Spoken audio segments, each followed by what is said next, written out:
Welcome, everyone, to this wonderful day in August on the 27th, a Wednesday, and it is noon on the East Coast. Woo! That's always fun. First, I'd like to introduce our two co-hosts that are with me today, and then I'll introduce our wonderful guest today. Marcia, how are you doing? Hi, I'm doing great. I'm here in Northeast Florida, where it's still pretty darn warm, and it's hurricane season. But so far, everything's quiet right now. So happy to be Quiet is here. good. Yeah, quiet is good. Liz, how are you doing? I'm doing great, except my throat may be going out on me halfway through this. I noticed it was giving me issues earlier this morning. So be prepared to take over my questions, Michael. Well, I'm probably gonna do that anyway, so don't worry about it. No problem. Yeah. Okay, and I would like to introduce Mitch Alcala. Whatever. Get the accent. That was out. good. That was Yeah, good. that's good. But and he's one of our vertical drama actors, and he's done other things too, not just verticals. So my first question to you is in reference to I just lost my whole chain of thought. My Vampire Bodyguard. Hmm. How much prep work did you have to do to play a shareholder in a company?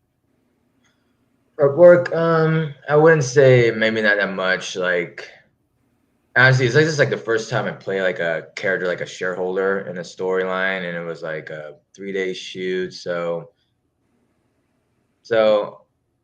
not that much actually. I just like find the right clothes to wear and just like feel the moment in that scene. It was like a long night of a scene because we had to film like almost straight 17 pages that one first night of filming, and it was like it's pretty crazy. So just feeling like the what was going on and just feeling like the moment of that scene. So it was a fun shoot because there was a lot of things going on at once. So Yeah, yeah. well, that was an intense, long scene. So I Yeah. I can just imagine doing the different camera angles and everything. Oh So yeah, it was a long night. I think it took like hours and hours just moving that camera along, and we were just like filming right through almost like 17 pages. It was almost like doing a play at that night because we hmm we were not cutting it. We were just acting right through and moving the camera all at once. It was really quick at the night, and it almost like by doing that, it kind of like it really got us in the moment more. The long night frustration, the suspense going on, the action scenes, like it made it a lot. It was an interesting kind of way of filming it because I don't know because honestly we didn't really rehearse it honestly at all, and we kind of just did it while we were filming it, and so it kind of just like we had to like be in that moment, understanding what was going on. So it, hmm wa- it was interesting, but. Did they use one camera or did they use multiple cameras? I think they used two, if I recall. They used one camera on another person, one camera on us, and they had to move it around, put a camera on three actors, the other on the other. It was a lot. Yeah, it was a lot of work because we had to do it all straight, and we had to move. Actually, I remember they moved the camera at one point. Like, let's get your reaction. Let's get your lines. This, get that, that. It was a long night. I think it was a long, frustrating night where sometimes since we go through like 7 pages, some people forgot a line, people have to start over again. It was intense, but it helped get into the feeling of the moment of the what was going on because it was a very tense, suspenseful drama scene. Like it was a really tense scene. That very first one I was in. So you said you were on set for 3 days to do your parts of the Yeah, thing. So I guess that's not too bad, but not too still. bad. But long hours. It was a long day. I think I got done around like 1 or 2 o'clock in the morning on my Oh first my! day. What time did you start? I think I got on set around like 1 o'clock or 12 o'clock noon or 1 o'clock a.m. and I got out of there like around 2. Hmm. So it was a long night of filming that, and it was just filming that one scene, and they were not even done. I was done, but they were still going. So Oh, they were still going after you left. yeah, So they probably were filming to like 3 probably or 4. Who knows? I mean, Ooh, that is brutal. Well, but yeah. I'll hand it over to Marcia right now and let Liz get a rest on her voice for a few more minutes. Hi, Mitch. Hey. Yes, I wanted to kind of talk about a couple of your earlier roles in the um, the profession that you have. Sometimes independent films can be really important as far as getting your foothold and starting to really get some of the roles that you hope will lead to other things. Um, and there was an I believe it was an independent film, No Mercy, which is KNOW, Mercy, in which you had kind of a pivotal role in the beginning. That's one of your really villainous roles, actually. How Yeah. did that role come about? So I found that role on one of the casting networks, like because actors use like Actors Access and Casting Network, and it was something that was on the breakdown service that they were looking for like a kind of like a menace kind of character that I submit my reel and my resume and my headshot. And next thing I knew, I got a response by the director. I think the director and the producer, and they were really impressed with my demo reel that I have on my social media a lot. And they were just so blown by my performance, they decided to just like hand me to that small role. Just though I didn't even have to audition for that role. They just love my reels. 'Cause that's the good thing about having like reels these days. Like you can get the job by just watching your acting footage on your casting network or on Instagram. If you post a lot of your acting skills, if they see what they really like what they see and they're impressed by it, they might just like hire you just like that. And that's kind of what happened. I didn't audition. I just sent my reel of my acting abilities, and they were so impressed about my acting, how I carry myself, and they decided to give me that small part in their movie, which I was really happy for, and I'm glad I was able to be a part of it because the movie did very well at the film festivals. A lot of people loved it. So the fact that I had a chance to be a part of that, it's pretty awesome. And it was pretty easy because all I had to do was just submit some of my acting footage. Didn't have to do anything else. Just submit and boom, I got the job. That easy. So it just comes to show that we really need demo reels. Actors really do need demo reels so they can showcase their talents. So the more you have, the better shot you can. Honestly, that's how I mostly get some of my acting gigs, based on people just seeing my reels. If they like what they see, they'll just make a decision to hire like that and just skip the audition, like any audition process. So, and that happens sometimes. That's how I actually got some of the jobs for the verticals, because of just having a good reel of my acting skills. So that's how I got it. Yeah, I've seen several of your reels. You got a comedy one, you've got your villain one, and your drama. Is there a particular area that you kind of like more than the other, or you right now, or are you kind of eclectic? Like character wise, Character wise, yeah. yeah. I mean, I'm like the kind of actor who wants to play all kinds of characters, just want to change, like be a character actor, change my performance. But the characters I probably want to play the most, I mean, the ones that can really do great performance are usually like the villainous characters, the antagonist, the anti-hero, the unrighteous human being, because I guess there's just something about those characters, those dark kind of witty characters. You're like, I feel like I can understand those characters a lot easier. Maybe I could connect more. Maybe I have a good understanding. I guess because sometimes villains are not always pure evil villains. In some stories, they're just like they have a different point of view of things. Like they just a way like kind of like Magneto and X-Men, but like always those dark, unrighteous, broken kind of characters are the characters I kind of like. I would love to play a lot. Maybe maybe because I have a good understanding, or maybe I just fit more of those kind of characters based on my appearance and my voice. I just know I do a good performance in those kind of characters. Maybe it's a lot more fun to play those kind of characters, probably because it's like the opposite of me. So yeah, I always like those dark antagonist, villainous kind of roles, or the unrighteous person, or the broken person who's going through a hard time. Because I feel like I feel like I can do like a great performance with those kind of roles. And I would like to do other roles like business people or like a scientist if I could. those roles will be more nerve-wracking because I don't have a good understanding for those characters, but I'm willing to like test myself and challenge myself with see what other roles I can play. So yeah, hopefully that And answers the question. in your I'm thinking about in a couple of your roles, you have done some what I would call stunt work. And anytime you get hit in the face a lot, it's kind of stunt work to me. Is stunt work something that you've kind of studied, or did it just come naturally? Naturally, because sometimes when you do independent stuff, they don't have like stunt people right on or any stunt, and they sometimes if they want to do some kind of action scene like a punch scene or you just have to learn it by just doing it. Because I did some stunts in some projects where they didn't have like sometimes they didn't have like a stunt choreographer to help out. And you get that a lot for like independent low budget stuff. So sometimes you just have to like just do it on just like Be there and in the moment and go with it. yeah. And that's happened to me a lot. Actually, that's happened to me a lot in some of the projects. Even like in my early days when I did like some independent films, I remember I did some stunts like I fake being stabbed, being pushed to the ground, fake being punched. I get that a lot, and I don't really have that much experience in stunts. I just got in the position where I have to like do it.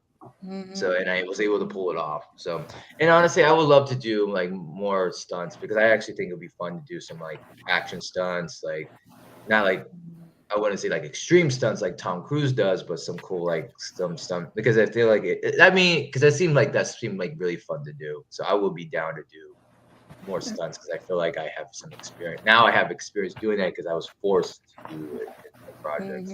On the job training. Yeah.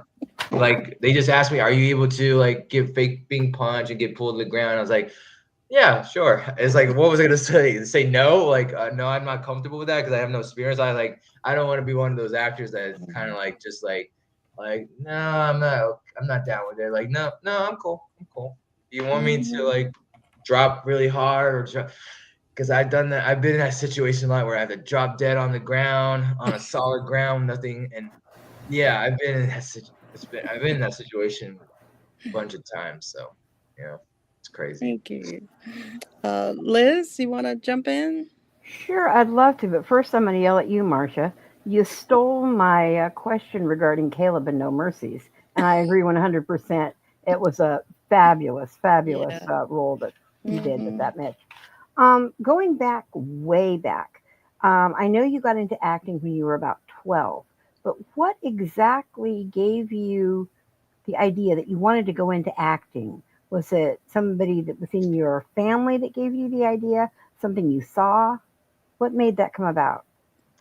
So I think none of my family are into acting, no filmmaker. I'm like the only one. But I think growing up as a kid, first I love watching TV. I was like obsessed watching like TV shows and movies, and I guess I eventually when I learned about movies and TV shows, like behind the scenes, like how they put it together, camera wise, and how people are pretending. Because I think there was a time when I was a kid, I thought people were not acting; they actually act like that in real life. And I realized when I saw the actors in different movies, people are pretending to be someone else. And the thing about me, and as a kid, I was always a daydreamer. I was the kind of person who always lived in a fantasy world than reality. And honestly, I'm still like that today. Like I'm always in my fantasy world. In reality, I'm always a daydreamer, always pretending to be in a fantasy imagining kind of world, like kind of escape from reality to be in an imaginary world. I was like that when I was a kid, and I'm still in high school and until now. And I think that's why I love about acting is like you're kind of like putting yourself in a very imaginary world, pretending to be someone else, an imaginary story you're putting together. And like for some reason I just love doing that. I like to it's like kind of like playing like a virtual reality game where you're putting yourself in a virtual world where you're like out of reality and you're like in some kind of simulation thing. And I like that. I like stuff like that and making movies and TV show playing a role. It feels like that. And for some reason I just love doing that. I just love pretending to put my shoes on someone else, have a different name, pretending I'm a different person, but having a different name and being part of like an adventure, because making movies is like being in like an adventure, because I like adventure stuff in life, and that's what it feels like doing the acting. And I think that's one of the reasons why I loved it as a child. Since I was 12, I love fantasy adventure, and I think just and when I got into it, it just that's what it felt like, just trying to remember the first time I act and just pretending to say words that's not my own and being lost in the moment. There's just something about it just gave me a lot of joy and happiness, just the love for it. And I just love like being, Yeah, I think that definitely comes through when we see you on screen. And speaking of on screen, when you first started doing the verticals, when you first walked in for your very first one, was it an eye opener with how much content you had to go through in such a short amount of time, and the fact that they're filming vertically instead of horizontally? Was that like you shook your head for the first couple of days, or it was really easy? it was really easy. Like when I remember being my first set, it actually felt no different from an actual film production. It was like an independent production.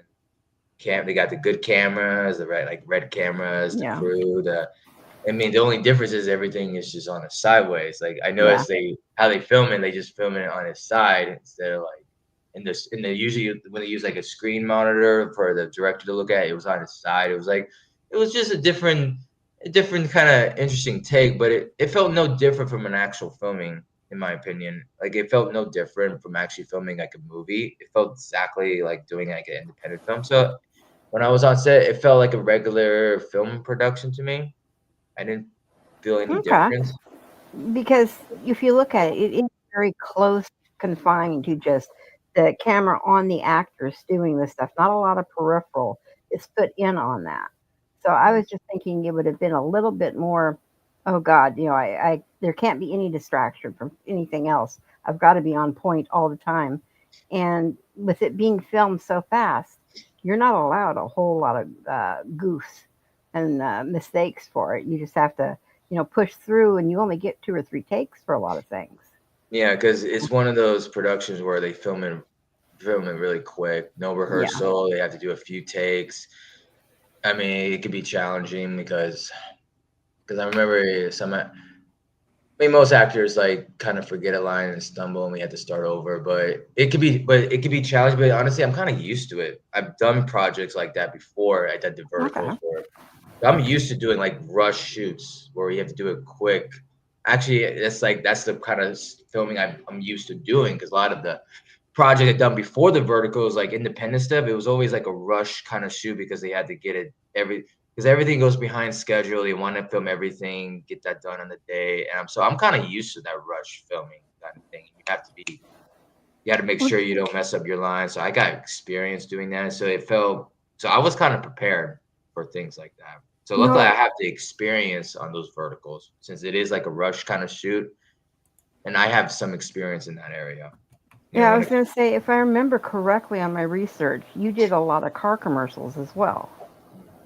So that would assume you'd have a lot of that quick filming and be able to, get your dialogue down really fast. Yeah. So yeah, because I'm very good at memorizing lines really quickly. I've learned to master that skill. So yeah, I'm very like last minute kind of thing. Like, yeah, I have some experience in that because I'm used to like memorizing lines like last minute. Like I only have a few minutes to get lines down and do it. Luckily, I have some experience when it comes to rushing filming. I don't have that much. I probably don't have that much experience in non-rushing kind of filming. More in the rush. So it's crazy. So I'm lucky I have that. speaking of your other projects that you did, like before the verticals, and kind of going back to when you first got into acting, do you remember the absolute rush and feeling that you got when you got your very first paid paycheck for doing a project?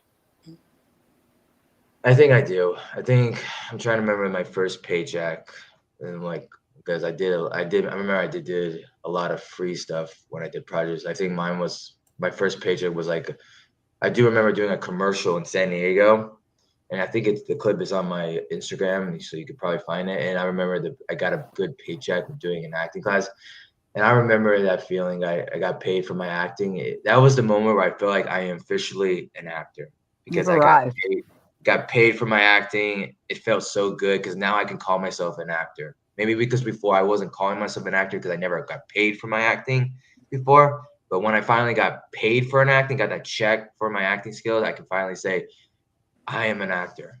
And that it feels good to say that I am an actor because I got paid for acting. Because when I started getting paid for like commercial stuff in San Diego, for getting those checks for acting, I was happy to say I am an actor. And now I'm getting paid for the vertical things and the film projects, like getting paid for the acting. Like it feels like when people ask, like, so what do you do for like work? Oh, I'm an actor. It's just Yeah, it, kind of rolls off you. yeah, it feels good to know that I am officially an actor because you're officially an actor when you get paid for acting. Oh, definitely. So, Um, so the yeah, reason I pulled that question on you is I remember back when I was in college, and I did a lot of acting and drama theater as well. And our first, or at least my first time that I got paid, was a car commercial for Downtown Ford. mm, And I thought that was so funny to be able to do that. And I was wondering, since I had seen your clip, and yes, I did find that particular commercial, which is why I brought it up. Um, so that's why I wanted to ask you if that was the first one that you'd gotten paid for, in I your think it feeling. was. If I remember correctly, it was probably that one, and I did some other ones after that. I'm trying to remember the order if I did it. It was a long time ago. It was a time when I was in San Diego, and I was probably like, oh, almost 13, 14 years ago, probably. So it's been a while, but because yeah, I think that was like the first time I got paid, and it felt good just to get paid for your acting for once, instead of just trying to build your resume by doing shorts for like student films, and you're just Hmm. trying to get reels. But it felt, yeah, I was so happy to get that paycheck because now I can officially say I am a working actor in a way. Yeah. Got paid for acting, so Michael, I'm going to toss it to you. Okay, thank you very much. I was looking over your resume, and it says you filmed a pilot for something. I'm assuming it didn't get sold. yeah. So yeah, I did make a pilot like I think it was like in 2018. So So it was a that's a while. It was a while ago. It was Okay. a while ago. So that's actually an interesting story. When I was so when I started acting, I was in San Diego and I was doing film projects in San Diego. And when people say it's like it is who you know, you built relationships with Yeah. directors. So I made a friend with a director in San Diego that I did like a few projects with. I actually did like 3 projects with. We did a short film and 2 independent feature films for Comic-Con. And I told him about a movie idea about a feature film script that I pitched to him and he loved it. We made a screenplay and we were trying to sell it. And eventually we met some producers when we showed that screenplay, that feature film script. They suggested like instead of doing a movie, why don't we do a pilot? So that's when then eventually we liked the idea of making a pilot and then make it to a series. So we kind of like worked on like a short, like a pilot, like based on the movie script. So we could probably pitch that to like some network channels. And I Mm-hmm. remember we filmed it like in San Diego at a school. I can't remember what the school was. And we made like a 30-minute pilot, sci-fi suspense kind of sci-fi suspense kind of thriller kind of pilot, and it was pretty good. It turned out pretty good, but when we tried to like sell it out there, I think it was something went wrong with some of the producers that we work with. They were kind of like, I guess they were trying to get the whole rights to the project, or they didn't. Yeah.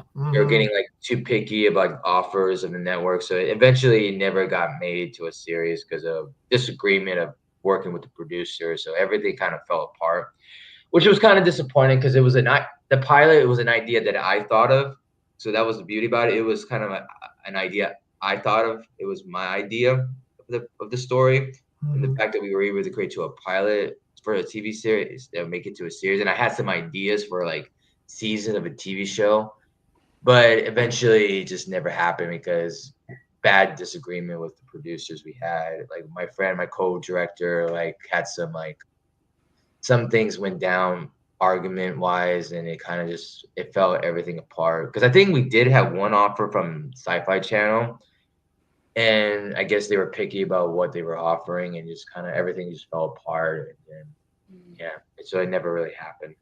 So Well, that's too bad. I mean, it's not easy. I mean, as you said earlier, it's who you know. yeah, I mean, to get in with some things, and sometimes you just can't agree on things. I mean, I've yeah, worked on little productions that, I mean, the 3 or 4 main people that are in charge can't agree, and then it gets it can happen.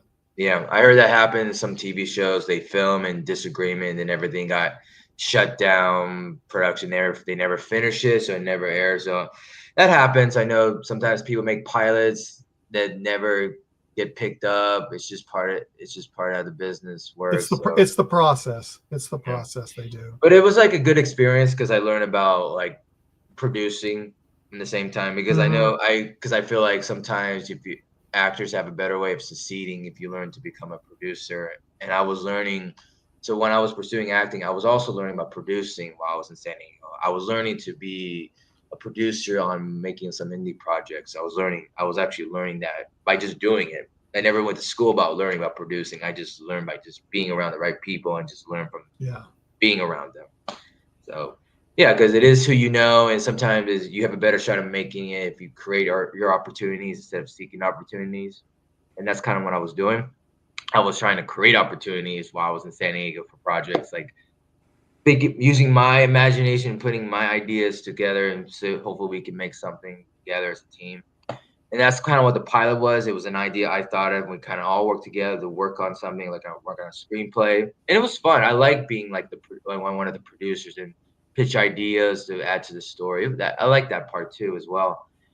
And it's just kind of bummed that it kind of all fell apart, because we were like talking. We feel like this could be picked up. We could make something good right here, and sometimes plans don't go exactly as planned. So all you can do is just move on to the next. So that's what I kind of did. Have you ever thought of maybe going back with the people that you work with and trying it again, since you've got a little more experience, or you just don't want to go back there? Honestly, part of me doesn't want to go back. I kind of just want to move to something Move else. forward. I kind of, move forward and think of new projects. I kind of like let that project kind of go. I guess sometimes if things don't work out, I kind of just like let it go and move on to the next. Because I have other ideas that I want to work on. I just trying to like find some other people. I try to find some other people who I can work with. Maybe be like, hopefully, like right now I'm in that same position where I met some new people. We're thinking about some projects. So hopefully it will go better than the first time. So I was given a second chance at this point in my career. So, but normally when I let things go, I usually just let it go. I never usually go back to that idea. I kind of just drop that idea and just never gonna look back. So yeah, move on. I'm going to steal one of Liz's questions, and I know she'll get after me. But you mentioned that that you're into sci-fi and fantasy. Do you have franchises that you like more than others? No. Yes. You're stealing a question I have coming up. That's what I just said. I know. Was. But do you have any franchises that you prefer or like or can't get enough of? Let's see. Like maybe now these days they make a lot of franchises, so it's like sometimes. So you got a lot to choose from. Yeah. So far, the one franchise I definitely loved at the time when they were making it, I did like the Fast and Furious franchise. Yeah, I love those Fast and Furious movies. The action, the fast cars kind of one. So that's definitely like my number one favorite franchise, I would say. But I definitely I like watching a lot of TV shows, like season by season. Like I used to love watching The Walking Dead kind of show, like that fantasy world of apocalypse, zombie, like apocalypse kind of stories always like got my attention. Whatever is like apocalypse kind of like a story, like Mad Max is probably like one of my favorite franchise, fantasy sci-fi. I guess that's more like fantasy franchise, which I like Fury Road and I like Furiosa when it came out. So that's like definitely like one of my favorites. I would love if they made more of that. That's actually a project I would love to be a part of. So if they ever did that, that's one of my favorites. And I do like the Doom movie. Okay. The sci-fi Doom. Which one? I think I like part 2. Part 2 was No, pretty I meant, good. which they've done it several times. That's why I'm Oh, saying I like the remake one. the newest one. The newest one. I did saw the original one, but I thought the remake was definitely more film vision than the original. And I know they made a series and all that, but I definitely like the newest one, the Doom, because special effects. It's more amazing now, and I like the cinematography of it, the music score, and Dune. The sci-fi of Dune is definitely something. That's definitely a project, like some kind of project I would like to do. So kind of similar to that kind of. Something a similar world or whatever. Yeah, similar kind of style of filming, kind of similar kind of world, like maybe like a spin-off story of that, something like that. Well, here's something I know. I'm sure this is another Liz question, but today I don't care.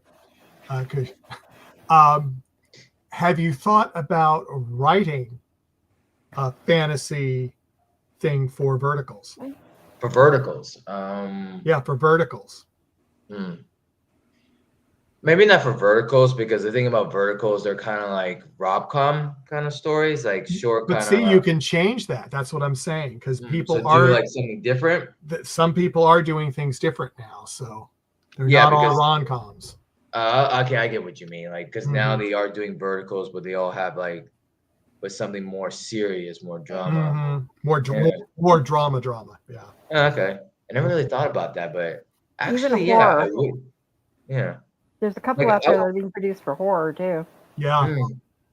Yeah, because they could do like a vertical horror. They do have like these verticals, like werewolves and vampires one, but they're more like comedy. No, but these are real horror. These are horror that they're starting. We've talked to some people that are involved with some of them. So. Yeah, I never thought about that. Maybe doing like a different vertical, more darker, more drama. Yeah, I actually would be down with doing that because people love watching them. So yeah, I would love to do probably a short story vertical thing. Or I would love to do that actually. Yeah, well, I'll when she comes back, I'll let her expand on that. I won't do any more to her because I know she's mad. But let's go to Marcia, and hopefully she won't steal it. No, I won't. But I did want to get my Wayback Machine coin and put it in just for a second more. You were talking about some of your San Diego projects, and it's interesting that it is kind of a small world in a way. I had been involved with San Diego Comic-Con for several decades, and I think you might have been talking about Perfect Citizens. Is that? Yeah. You were talking about? I've actually got a chance to see that pilot because we kind of know your writing partner in one of your writing partners, and I thought it was good. I thought it had a lot of potential, and we had talked about it. Not you and me, but one of your writing team, and it. I really liked the premise of it, and I'm happy to know that you said it was your idea, because I saw where it could go from there. But I know you kind of want to put that behind you, but I just wanted you to know that, and there are people there who really liked it. Yeah, well, that's good. I was surprised to see you say that you saw it. Wow, you saw that? Yeah. And that means you saw me, because I was in the very end of the story too. I kind of came to the very. I did have a cameo in that pilot as well. So, yeah. But it was a fun night. It was a fun day, and we all agreed it had potential, and I had ideas what we could do for the series, and I was excited for it. But things didn't work out with co-producers and all that with the people we worked with. So I was very bummed about it, but all I can do is and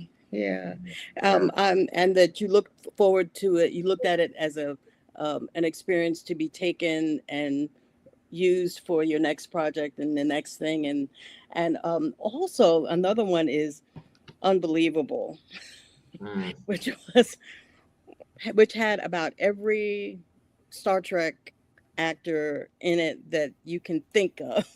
Yeah, I saw that too. You saw that too? Yeah. It was a very interesting concept when he got a bunch of Star Trek stars, even sci-fi stars from sci-fi shows, even some actors from Baywatch, and got a lot of sci-fi TV show actors in that movie. It was it was fascinating, and I'm not going to say that it was Oscar worthy. I mean, you and I both know it wasn't Oscar worthy. Yeah. However, doing a project like that takes a lot of teamwork and a lot of people and a lot of and it must have been fun in a lot of ways to be a part of something like that.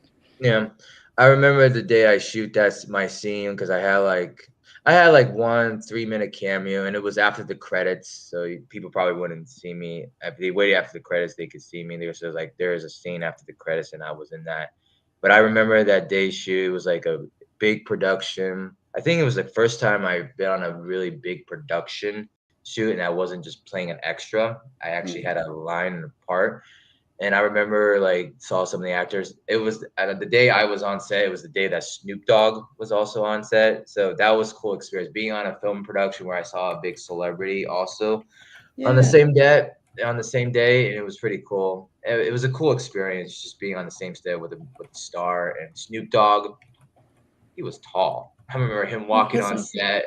They were like, okay, so have the star walk on set. I remember him walking on set. I was like far distance because he didn't want people to bug him for autographs. And I remember like, and I just remember like, wow, Snoop Dogg is tall. He's like, I didn't realize how tall he was, but just being on set and seeing from a distance, like, yeah, and he seemed like a really cool dude. I wish I had a chance to talk to him, but there was some kind of rule where cast and crew were not allowed to bug him. Like they had to give him some space because he's a star. Had to be in his trailer, go on set, film, and once he's done, out of there. But it was a cool experience, and I think there was some other actors there. Well, I think I was the same day with that one actress. I mean, I'm forgetting her name all of a sudden now. From Star Trek, who played Uhura. What was it? Nichelle Michelle Nichols. Nichols. Yeah. Yeah, she was also there on set, and I saw her, and it was just fun to be on the same set with some big celebs in a way. That was like the first time I've ever had that experience. So hopefully I'll have that another one. But yeah, it was a big production project, and it was a fun kind of wacky kind of film, and it was wacky.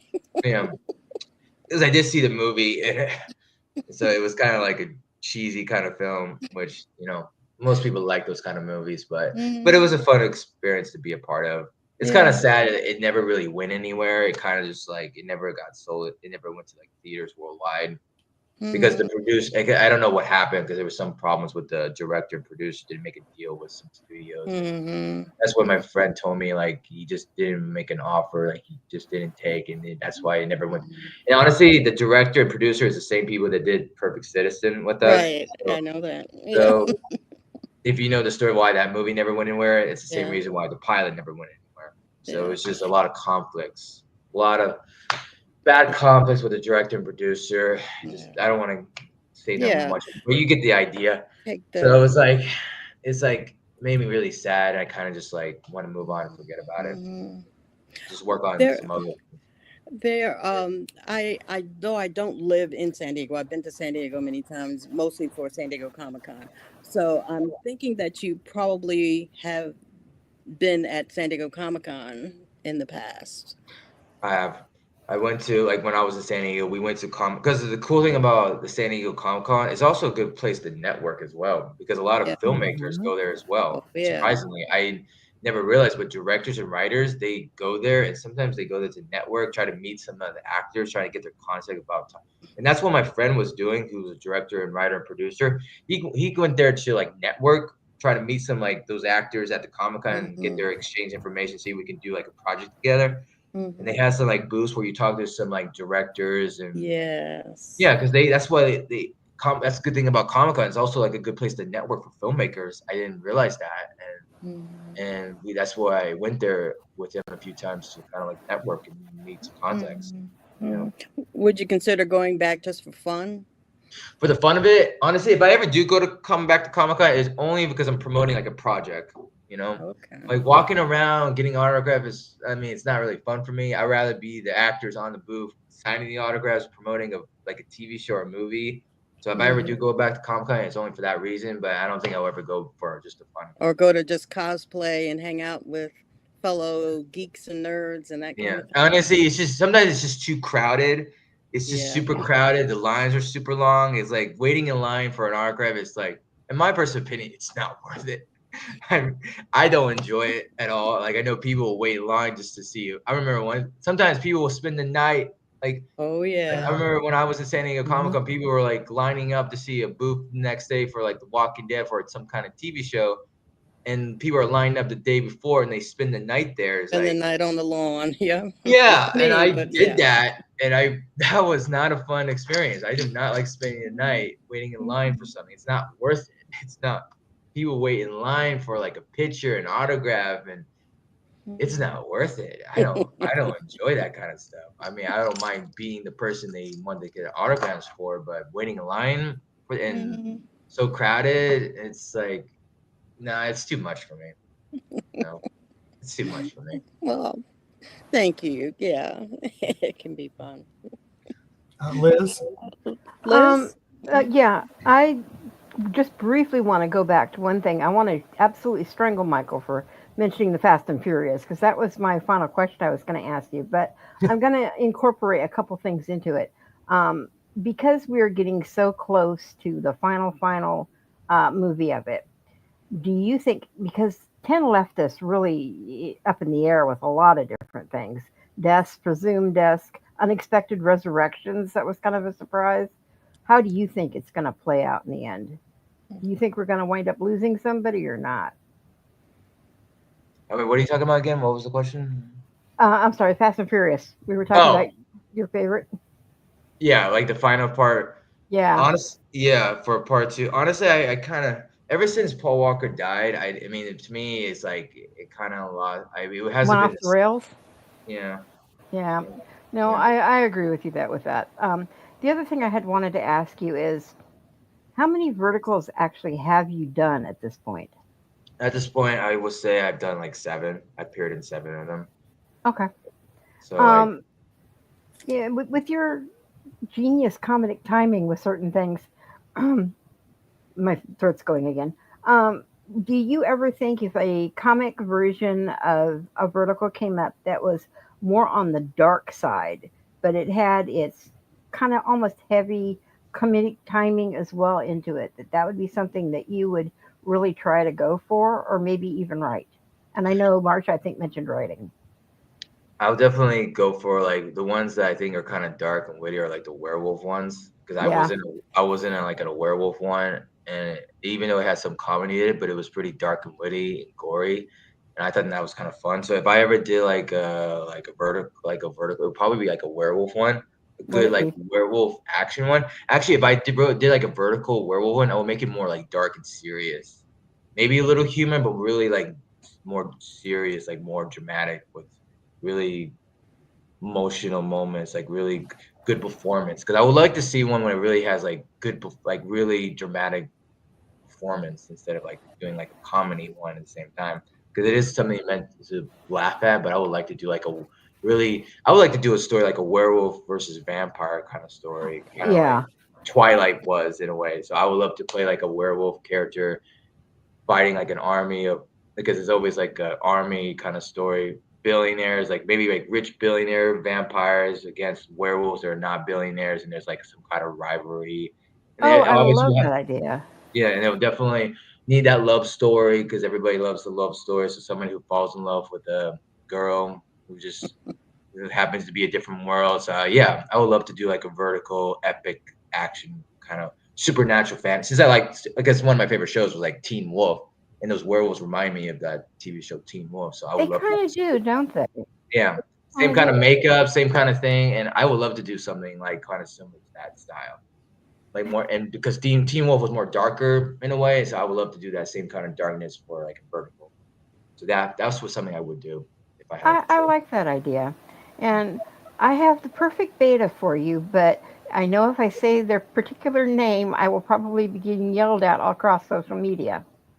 Yeah, and I notice Michael is nodding at me, so he knows who I'm talking about. But he's also a very famous werewolf in the vertical acting world. So, Mm. um, but other than that, I just wanted to say, as I throw it back to Michael, thank you for taking the time and joining us and putting up with our weird questions, and we Mhm. appreciated it. wasn't that weird, honestly. But We'll try to do better next time. okay. Mm-hmm. Marcia, do you have any closing questions I'm or just comments? curious as to what was the last movie that you went to see in a movie theater? Do you remember? Oh, yeah, I did. I saw this one movie, independent. What was it called? It was like another dinosaur kind of movie. It was, what was it called? Primitive War. Yeah, Primitive War. It was only in theaters for like a few days. It was a really good. It was kind of like another Jurassic Park movie, but it was like a different kind of take of a dinosaur story. It take place like in Vietnam War, and there was like soldiers found some like dinosaurs in the Vietnam, and it was kind of like it was like another. It was really good. I actually thought it was filmed in Australia. I think it was kind of like an Australian film that they showed it in the U.S. for like a few. They had a special screenings in the U.S. It had like Jeremy Piven was in it, and I thought it was a really great movie. I'm surprised they didn't market it. Like, What was the title again? You said Primitive War, I think. Primitive War. Yeah. I'm gonna have to go look that one up because it hit Yeah, all my marks. Yeah, Primitive War, like that's like the movie, and it was. Oh, okay. Yeah, Okay, and yeah. if you look it up, see the trailer, it got like 89% on Rotten Tomato, and it was Wow. it was a great movie. I thought it was better than Jurassic World, in my opinion. Like, how is this great movie not advertised? How are they not advertise this movie? People need to go see this. Like, if they advertise, this would be like a #1 hit in the box office. I was like, this was such a good movie, and it was like a low budget, I think, and the special effects of the dinosaurs, it was really amazing. It was the T-Rex looked exactly the T-Rex from Jurassic Park, but the story, I really loved the story. It really had a heart in the story. The performance of the acting was great. Like, it really touched. It made me emotional. It was really suspenseful. I really fell in love with the characters, and when the characters died, it really hit me. It was really well done. I was really impressed. I'm like really upset they never like try to advertise it, or people. Yeah. Like not many people know about it. It was like people just heard about it from other people, and they saw on media, and it was like when I saw the movie, it was like, wow, I was blown away. This was such a good movie. Yeah, I think if I remember right, it was a Fathom, distributing, which they do the special screenings all over the country for a couple of days, just like you said, and I think that's what it was. It was. So, yeah, it was only there for like a few days for a special screening. Yeah. And a lot of people went. I saw somebody did review it, and they were upset that it was only. They said, "I'm sorry, I'm reviewing it. It's already out. It's already gone from the theater." And so, I'm glad you said that, because I think all three of us are going to check it out on streaming or wherever we can find it. So if it ever gets on streaming, like, definitely check it out. You will definitely be blown away. Like, there's a lot of people were just so blown. People got scared. People got jumped. It was so entertaining. People clapped when it was over, and I was like, wow, this movie was good. It was very unpredictable. I mean, I thought the actors were great. I mean, some of the actors there I was not familiar with, but they were great actors. Like, a lot of unknown actors, except Jeremy Piven from Entourage. But he was good. He was funny. So he had a good supporting role. So there was some good things about it. I'm surprised it needed to be in theaters longer. It needed people to know it so people can watch this. This was a way better movie than Jurassic World, and this was like a more lower budget, like a $7 million budget. Yeah, that's not that much these days. No, that's like pennies these days. I know. Well, and I was like, wow. Yeah. I was really impressed. Like, this is the kind of movie I would love to be in. This kind of independent film. Like, I would have said yes to this movie than Jurassic World, honestly. I love sitting there with my giant popcorn and But yeah, that was probably like one of the best movies of the year, in my opinion, that I saw. So yeah. And echoing Liz, of course, thank you for being here and sharing with us. It's been really fun. I appreciate it. No problem. Well, that is cool, and we are so happy you came to visit us today, Mitch, and I hope you had a good time. I did. We'd love to have you back again if you've got a new project. Yeah, I mean, I do have. Or if I you've do- got nothing to talk about, I mean, that's fine too. So. I mean, I do have a new short film project coming out that's gonna probably turn out pretty good once this hits like in film festival. So yeah, we'll definitely, if when it comes out, we could definitely talk about it. So. That'll be good. Great. So on that note, I'm going to say farewell for today. Thank you all for coming. Those in the chat room that decided to watch us and not say anything, we're mad at you. You should have interacted with us a little bit. But anyway, doesn't matter. Yeah. Take care, and we'll see you Thank next you. time. Bye, Bye-bye. everybody. Bye. Bye.